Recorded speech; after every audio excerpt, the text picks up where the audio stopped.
महाराष्ट्रातील ताज्या आणि महत्त्वपूर्ण बातम्या पाहण्यासाठी आजच आमच्या रॉयल मीडिया न्यूज चॅनलला सबस्क्राइब करा आणि बेल आयकॉन प्रेस करा। नमस्कार, मी गौरी। रॉयल मीडिया न्यूज मध्ये आपलं सगळ्यांचं स्वागत। या बातमीचे प्रायोजक आहे royal media designs private limited. खरं तर मावळ परिसरात बैलगाडा शर्यत ही शेतकऱ्यांचा जीव की प्राण आहे। बैलगाडा मालक हे बैलांचा आपल्या मुलांप्रमाणे सांभाळ करत आहेत। मावळमधील नानोली गावातील शेतकरी राहुल जाधव यांनी देखील आपल्या खंड्या बैलाचा अगदी मुलाप्रमाणे सांभाळ केला होता। नुकतंच एका बैलगाडा शर्यतीमध्ये शर्यत जिंकल्यानंतर बंड्या या बैलाचं हृदयविकाराच्या धक्क्याने त्याचं निधन झालं। आपल्या लाडक्या बैलाचा मृत्यू झाल्याने त्यांच्या कुटुंबावर दुःखाचा डोंगर कोसळलाय। शर्यत पूर्ण करून घाटाचा राजाचा मान मिळून खंड्याला हृदयविकाराचा झटका आल्याने त्याचं निधन झालं। खंड्या बैलाला शेवटचा निरोप देताना त्यांनी रितसर दशक्रिया विधी केला। इतकंच नाही तर खंड्या या बैलाची समाधी उभारून विधिवत पूजा केली। त्याचप्रमाणे मावळ तालुक्यातील नानोली गावात जाधव या शेतकऱ्यानं त्याच्या लाडक्या बैलाचं निधन झाल्यानंतर त्याचा 10वा विधी आणि उत्तर कार्य केलंय। बैलगाडा शर्यतीमध्ये खंड्या या बैलानं अनेक विक्रम केलेत, तर रांजणगाव, लोहगाव, चरोली सारख्या 65हून अधिक ठिकाणी शर्यती जिंकल्यात। तसेच महाराष्ट्र केसरी घाटाचा राजा म्हणून नावलौकिक खंड्या बैलानं मिळवला होता। मात्र शेवटच्या क्षणी खंड्या या बैलानं घाटाचा राजा होण्याचा मान मिळवला। या बैलानं केलेल्या उपकाराची परतफेड म्हणून त्यांनी आपल्या घराशेजारीच लाडक्या खंड्या बैलाचं निधन झाल्यानंतर दफन विधी केला आणि त्यानंतर 10वा विधी आणि उत्तर कार्य देखील केले। यावेळी पंचक्रोशीतील नागरिक उपस्थित होते। जाधव कुटुंबियांनी 8 महिन्याचा असताना खंड्या हा बैल अंकुश जाधव यांच्याकडून खरेदी केला होता। त्यानंतर 5 वर्ष त्याचा मुलाप्रमाणे सांभाळ केला। खंड्याच्या निधनानंतर जाधव कुटुंबियांवर शोककळा पसरली आहे। रॉयल मीडिया न्यूजसाठी विशेष प्रतिनिधी देवा भालके, पिंपरी चिंचवड। खंड्या जाईना असं वाटलं नव्हतं, त्यांनी जायला नव्हतं पाहिजे आणि सगळ्यांना इतकं दुःख झालं। खूप तो छान होता, अख्खा सगळ्यांना लळा लावला त्यांनी, सगळ्यांना जीव लावला। जिथे जाईन तिथे बारी बसवली।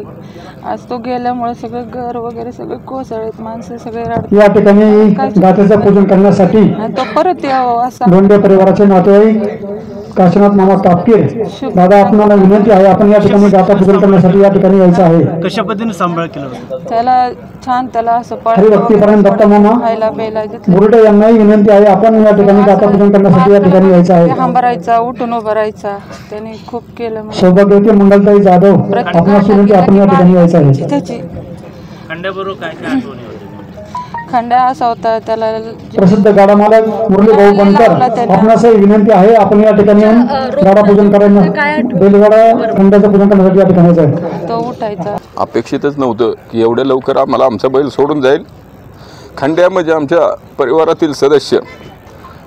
गेल्या 5.5 वर्षापासून आमच्याकडे असलेला खंड्या कधी मागे वळू पाहून दिलं नाही।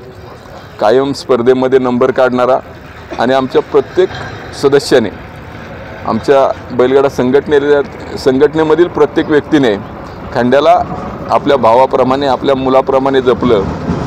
खरं तर ज्यावेळी हा अंकुश जाधवांकडून आम्ही बैल घेतला, त्यानंतर त्याचं पालनपोषण हे घरातल्या व्यक्तीप्रमाणे केलं आणि मुकाप्राणी हा निस्वार्थी असतो, त्याच पद्धतीने त्याने आपलं जीवन जगलं। कायम आमच्या परिवाराचं, आमच्या संघटनेचं कायम नाव वाढवण्याचं काम केलं। ज्यावेळी कधी बैल झुपायला कमी असताना जरी खंड्याला झुपला तरी त्यांनी मान खाली जाऊ दिली नाही। अभिमानाने आणि ताटमानेने आम्हाला घाटातून वर जाण्याची संधी खंड्याने दिली आणि म्हणून प्रत्येक वेळी आपण जीवन जगत असताना आपल्याला जो आनंद हवा असतो, तो आनंद आम्हाला आमच्या खंड्याने दिला। परंतु खंड्या एवढ्या कमी वयामध्ये आणि एवढ्या अचानकपणे आम्हाला सोडून जाईल असं आम्हाला कधी वाटलंच नव्हतं। खंड्याला शेवटी आम्ही बुट्टेवाडीत झोपल्यानंतर देखील त्या ठिकाणी त्यांनी कमी सेकंदामध्ये बारी लावली, घाटाचा राजा झाला। परंतु वर गेल्यानंतर दुर्दैवानं खंड्या आम्हाला सोडून गेला। जे आम्हाला अपेक्षित नव्हतं ते अचानकपणे दुःख हे आम्हाला त्या ठिकाणी झालं। परंतु खंड्या जिथेही कुठे असेल तिथं सुखी असेल असं आम्हाला आतोनात वाटतं, कारण की खंड्याने आपल्या जीवनामध्ये एक प्रामाणिकपणेच आमचं सुद्धा नाव वाढवलं आणि म्हणून मला परत हेच वाटेल की खंड्या कोणत्याही रूपात येऊ, आमच्याच घरी येऊ। खंड्याचं वय किती होतं? खंड्या कुठून? खंड्याला आम्ही विसरू शकत नाही। आज आमचा परिवार असेल, जगताप परिवार असेल किंवा आमची संघटना सर्वजण असतील, अगदी मनापासून जपलं म्हणून खंड्याने आमचं नावलौकिक वाढवला. खंड्या कोणत्याही जन्मी कोणत्याही रूपात येऊ पण आमच्याकडे येऊ हीच मी देवाकडे प्रार्थना करेल.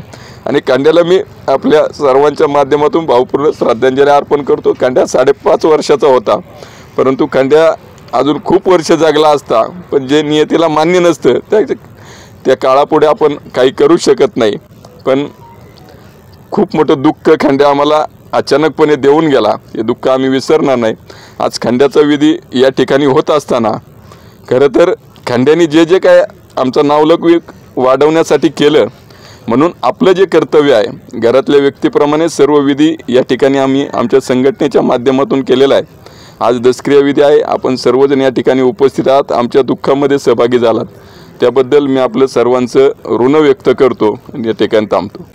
महाराष्ट्रातील ताज्या आणि महत्त्वपूर्ण बातम्या पाहण्यासाठी आजच आमच्या रॉयल मीडिया न्यूज चॅनलला सबस्क्राईब करा आणि बेल आयकॉन प्रेस करा.